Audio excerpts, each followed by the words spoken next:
हिंदुओं में तो लड़के जो मंदिर जो है लड़कियां छेड़ने जाते हैं। इनकी जो दादी थी उन्होंने इमरजेंसी लगाती थी, सब पे कब्जा कर दिया था। कब्जा तो उसको बोलते हैं। इनके जो पिताजी थे उन्होंने एक फेमस शाहबानो केस था, उसमें जो सुप्रीम कोर्ट के डिसीजन को ही ओवरटर्न कर दिया था कुछ वोट की खातिर, मुस्लिम अपीजमेंट की खातिर, तो वो ओवरटर्न कर दिया था, उसको बोलते हैं कब्जा। देखिए अभी क्या है कि कांग्रेस के ज़माने में 2G 3G कोल जी और जीजा जी रखा जा रहा है धीरे धीरे। भारत सही है या नहीं? हम ये दिखा रहे हैं कि अभी वर्ल्ड हमारे हिसाब से चलेगा। 2014 इलेक्शन हारे और 2019 और ज़्यादा क्यों हारे और आगे भी क्यों हारेंगे। लालू प्रसाद यादव है, वो उसमें दातून कर रहे हैं और उनसे पूछा जा रहा है कि आप टूथब्रश का इस्तेमाल नहीं करते हैं, तो उन्होंने बोला कि वो इंडिया वाले करते हैं। कहते हैं आप कहाँ हो? कहते हैं हम भारत में हैं। दिल्ली में G20 शिखर सम्मेलन चल रहा है। प्रधानमंत्री मोदी संबोधन दे रहे थे तो कंट्री नेम प्लेट पर भारत लिखा हुआ था। मेरे साथ खास बातचीत के लिए सचिन चौधरी जी हैं, जो कि पूर्व मिलिट्री अधिकारी रह चुके हैं। सचिन जी, सबसे पहले आपका बहुत स्वागत है HCN न्यूज पर। नमस्कार, सभी को मेरा नमस्कार। मेरा पहला सवाल है, आज G20 को जब संबोधन कर रहे थे प्रधानमंत्री मोदी तो कंट्री नेम प्लेट पर इंडिया नहीं भारत लिखा हुआ था, इस पर आपकी क्या टिप्पणी है? इंडिया और भारत दोनों एक ही हैं। डिनर के लिए आमंत्रण पत्र होता है, वहां पर अब लिख दिया गया प्रेसिडेंट ऑफ भारत, अब लिखा जा रहा है प्राइम मिनिस्टर ऑफ भारत। अब प्रधानमंत्री मोदी का जो कंट्री नेम प्लेट है वहां पर भी भारत, तो बदल रहा है धीरे धीरे। देखिए बात ऐसी है, मैं वही कहना चाह रहा हूँ कि इतने टाइम से हमेशा ऐसे ऑफिशियल नोटिफिकेशन पर, जैसे डिनर इनविटेशन आपने बात करी जो, ऐसे ऑफिशियल नोटिफिकेशन पर जितने भी थे उसमें इंग्लिश का यूज़ होता था, तो हमने पहली बार हिंदी वाला वर्ड भारत यूज़ कर दिया है, जो कि मेरे तरफ से एक हार्मलेस, जिसको बोलते हैं बिना किसी को नुकसान पहुंचाए हुए अपना एक जो हमारा लीगल कंट्री का नेम है उसका इस्तेमाल किया हुआ है। पहले इंडिया यूज़ ज़्यादा होता था, अभी थोड़ा कोशिश जो की जा रही है भारत की जा रही है। अगर हम इसको अपनी संस्कृति से देखें, इंडिया तो जो वर्ड है वो 1930s में आया था, ठीक है, जो हमारी कॉन्स्टिट्यूएंट असेंबली थी उसके अंदर हमारा ये नाम लेकर आए थे, ठीक है। हमारा नाम हिंदुस्तान भी नहीं है, हिंदुस्तान तो एक पर्शियन नेम है, हिंदुओं का स्थान, क्योंकि ये जो हमारे पर्शिया के और जो मिडिल ईस्ट से हमारे तो आक्रमणकारी आए थे उस समय ये नाम आया। हमारा जो भारतवर्ष नाम है वो जो सालों से है।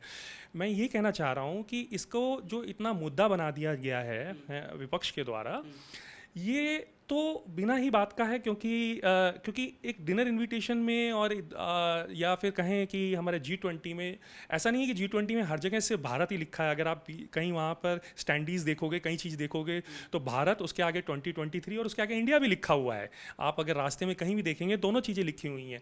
लेकिन ये है कि एक कोशिश की जा रही है कि हम अपनी सांस्कृतिक धरोहर, हमारी जो कल्चर है उसको हम ये दिखा रहे हैं कि अभी वर्ल्ड हमारे हिसाब से चलेगा। सिर्फ टर्की ने अपना नाम तुर्किया कर दिया है, सियाम ने अपना नाम थाईलैंड कर दिया है, बर्मा ने अपना नाम म्यांमार कर दिया है। भारत रखा जा रहा है धीरे धीरे। भारत सही है या नहीं? देखिए, रखा जाए बहुत अच्छी बात होगी, लेकिन मेरे को पर्सनली लगता है कि ऐसा नहीं किया जा रहा, एटलीस्ट इमीडिएटली तो नहीं हो रहा है ऐसा।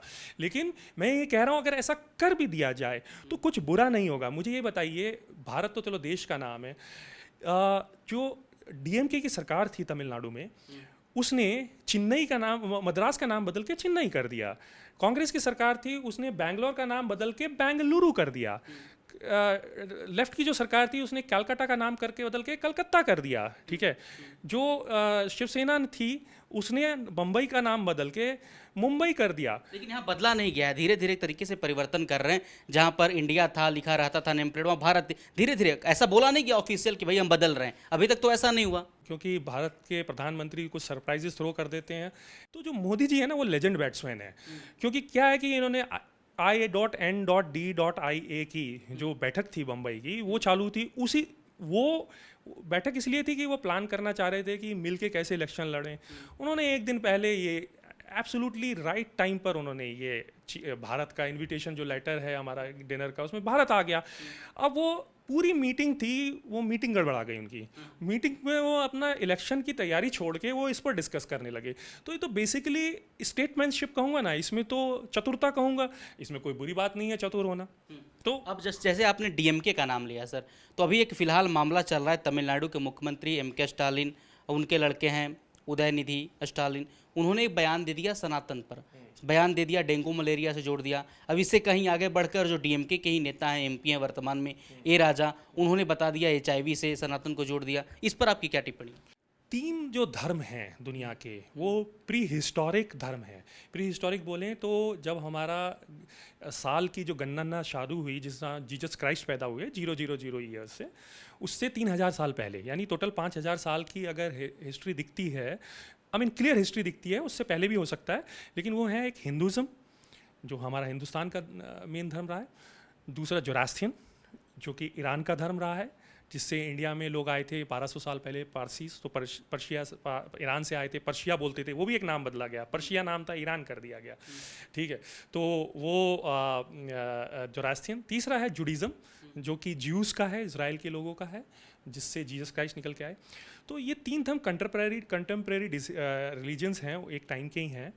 जो सनातन है बहुत फ्लेक्सिबल रिलीजन है, लेकिन उसका फ्लेक्सिबल होने का मतलब ये नहीं है कि आप कोई भी गाली दे, है ना। लेकिन समस्या यही है कि फ्लेक्सिबिलिटी का नाजायज़ फ़ायदा उठाया जाता है, ठीक है। अब ये जो विपक्ष है, इनको शायद ये समझ नहीं आ रहा कि ये 2014 इलेक्शन हारे और 2019 और ज़्यादा क्यों हारे और आगे भी क्यों हारेंगे। ये बार बार वही गलती दोहराते हैं। ये जो 79 to 80% पॉपुलेशन का जो धर्म है, सनातन धर्म है, उसको गाली देते हैं। ये बार बार काउंटर प्रोडक्टिव होता है, क्योंकि कुछ लोग होते हैं, अगर जो वोटर्स 100% वोटर्स हैं, 100% वोटर्स में से, ठीक है, कोर वोटर होते हैं। कोर वोटर कुछ शायद एनडीए के या बीजेपी के कोर वोटर 30% होंगे या 40% होंगे, मैं एग्जैक्ट नंबर नहीं कैलकुलेट कर सकता, बट मेरा अनुमान है कि 30 से 40% वोटर कोर वोटर होंगे एनडीए के। विपक्ष के वोटर होंगे 25 से 30%, ठीक है। जो 30 से 35% होते हैं वो फेंस सिटर होते हैं, वो बीच में होते हैं, वो इधर भी छिड़क सकते हैं, इधर भी छिड़क सकते हैं। जब इस तरह का बयान आता है जिसमें सनातन को गाली दी जाती है, हिंदुओं को गाली दी जाती है, हिंदुओं को डराया जाता है, जैसे राहुल गांधी जी ने बोला था IUML, इंडियन यूनियन मुस्लिम लीग, जिन्होंने मराड़ का मासेकर किया था, मैं केरला में हिंदू फिशरमैन का लिंच किया था, उनको जब राहुल गांधी जी अमेरिका जाके उनको सेकुलर बोलते हैं और वो केरला में एंटी हिंदू गालियां देते हुए अगर वो एक रैली निकालते हैं, तो ऐसे लोग जब फैन सीटर क्या होते हैं, जब आप गाली उन्हीं की पार्टी, वैसे ही डीएमके है अगर वो, और या फिर अब जो खरगे जी के बेटे हैं जिनको कोई जानता नहीं था, बेसिकली उनको तो मीडिया बाइट चाहिए थी आने के लिए सामने, तो जब वो इस तरह का बातें बोलते हैं, तो जो फैन सीटर 30 से 35% होते हैं, उसके बहुत बड़ा जो उसका पोर्शन होता है वो बीजेपी की तरफ लग जाता है, क्योंकि उनको डर लग जाता है, ठीक है। उनको डर लग जाता है कि देखो ये आ गए तो ये गलत कर देंगे। दूसरा कुछ परसेंटेज ऐसी है, जब चुनावी सनातनी बनते हैं, जैसे मंदिर खेलते हैं, इधर उधर जाते हैं, तो वो एक्सपोज हो जाते हैं कि देखो चुनाव के टाइम में ये बोलते हैं, वैसे राहुल गांधी जी बोलते हैं कि हिंदुओं में तो लड़के जो मंदिर जो है लड़कियां छेड़ने जाते हैं, और जब उनका नेता ही जो सबसे बड़े नेता ही वो इसी तरह का बोलते हैं, तो जब डीएमके वाले बोले तो कोई मुझे इसमें आश्चर्य नहीं है, लेकिन ये उनके लिए काउंटर प्रोडक्टिव होगा। ये वो वही गलती दोबारा कर रहे हैं, दोबारा से उनको इसमें उनको नुकसान होगा अगले आने वाले चुनाव में। कहा जा रहा है कि जो INDIA गठबंधन नाम बना, विपक्ष का कहना है कि इसके वजह से मोदी सरकार को, केंद्र सरकार को, बीजेपी को चिढ़ है, इसी वजह से धीरे धीरे हर चीज़ पर भारत लिखते जा रहे हैं। देखिए, पहली बात तो ये है कि ये जो विज़न है ना, भारत को प्रायोरिटाइज करने का, ये मोदी जी का बहुत साल से, आप वीडियो देख लीजिए, खाली मोदी जी का ही नहीं, अगर आप देखेंगे वायरल हो रहा है, बहुत सारे विपक्ष के नेता हैं, जैसे लालू प्रसाद यादव है, वो उसमें दातून कर रहे हैं, और उनसे पूछा जा रहा है कि आप टूथब्रश का इस्तेमाल नहीं करते हैं, तो उन्होंने बोला कि वो इंडिया वाले करते हैं। कहते हैं आप कहाँ हो? कहते हैं हम भारत में हैं। तो मुझे ये तो बड़ी हिपोक्रेसी लगती है। This is the biggest hypocrisy that same people who were advocating for Bharat, ठीक है, आज वो भारत के का इस्तेमाल ज़्यादा होने से नाराज़ हो रहे हैं। तो आपने जी समिट का जो, अगर आपने वीडियोस देखे होंगे, अभी टीवी पे आ रहा है, चाहे वो नटराज हो, चाहे और कई और चीज़ें हो जो भारत संस्कृति की, चाहे उड़ीसा की हो, चाहे साउथ की हो, चाहे संगोल लेकर आए हों, ठीक है, तो भारतीय संस्कृति को बढ़ाना की एक चेष्टा रही है, इसमें कोई बुरी बात नहीं है। अब वो राहुल गांधी जी चाहे जो भी बोले, उन्होंने बोला अमेरिका में जाके that lying down and all, तो वो बेल्जियम में भी प्रेस कॉन्फ्रेंस की हैं, बार बार बोल रहे हैं। हाँ, तो जैसे जब प्रधानमंत्री जी जब नई संसद में आए थे और सेंगोल को दंडवत प्रणाम किया था, तो राहुल गांधी जी ने इसका मजाक बनाया कि that walking stick and PM Modi is lying down and all, मतलब ये बहुत ही डेरोगेटरी सा वे है एक बोलने का। तो मुझे लगता है कि ये सब चीज़ें उनको फ़ायदा नहीं करा रही हैं। या तो उनको कोई कंसल्टेंट हायर करना चाहिए अच्छा, जो उनको बताए कि उनको क्या नुकसान पहुंचा सकती हैं। आई थिंक ये अपना पैरों पे कुल्हाड़ी मारने जैसी बात है। बेल्जियम में प्रेस कॉन्फ्रेंस करते हुए राहुल लोकतांत्रिक संस्थानों पर बार बार सवाल पूछ रहे थे कि वहाँ पर अभी भी जो पिछले बात और वो बार बार बोल रहे थे कि जो हमारा संस्थान है, भारतीय लोकतांत्रिक संस्थान है, उस पर भी सरकार का कब्जा है। देखिए, अगर हमें ऐसे बात करने लगें तो इनकी जो दादी थी उन्होंने इमरजेंसी लगाती थी, सब पे कब्जा कर दिया था। कब्जा तो उसको बोलते हैं। इनके जो पिताजी थे उन्होंने एक फेमस शाहबानो केस था, उसमें जो सुप्रीम कोर्ट के डिसीजन को ही ओवरटर्न कर दिया था कुछ वोट की खातिर, मुस्लिम अपीजमेंट की खातिर, तो वो ओवरटर्न कर दिया था, उसको बोलते हैं कब्जा।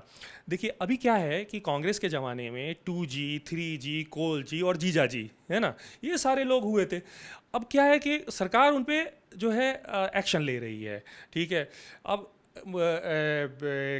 जो लालू प्रसाद यादव हैं, देखिए वो जेल से अभी बाहर हैं, पैरोल पे या कैसे बाहर हैं, जो उनको सज़ा हुई है और कई लोगों को सज़ा हुई है। चंद्रबाबू नायडू को पर भी एक्शन हुआ। हाँ, तो कई लोगों पे एक्शन हुआ है।